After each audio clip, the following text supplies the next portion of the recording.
Russia has its iconic symbols. Vodka and a nest of dolls come immediately to mind. But so do Russian Orthodox churches and their ubiquitous bells.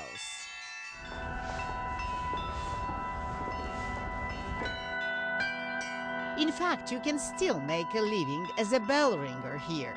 And that's what this man does. And his passion led him to revive an old tradition of flat bells that was almost completely forgotten. The flat bell sounds like a traditional bell, but the shape is much simpler.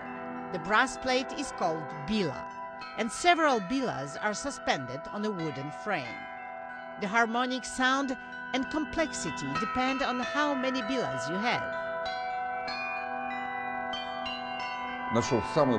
I found the simplest form, which gives the most beautiful and the longest sound. Sometimes it can last for 15 minutes, says inventor Alexander Zhikharev. In his workshop, Zhikharev makes the bilas from specially made brass plates, and the measurements have to be exact. If they aren't, he has to make the necessary holes to get the tone he desires. Every bila generates 4 to 5 different sounds, like normal bells. But multiply that by the number of bilas and you can get dozens of different sounds. I often receive orders for 20, 30 and up to 60 bilas instruments, he says.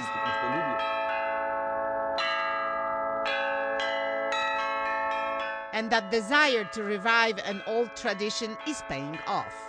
More than 100 churches all over Russia use his bilas, and even some Moscow theaters and schools have bought his instruments.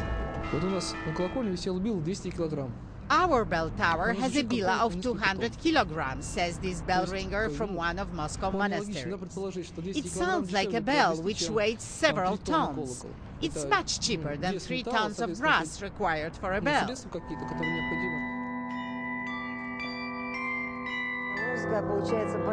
Classical music as well as improvisation on this instrument sounds like a music from heaven, God's music, says this musician and a long-time collaborator.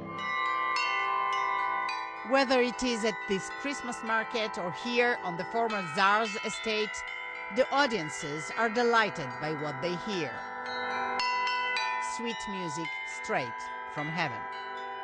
Alexandra Shatska, CBC News, Moscow.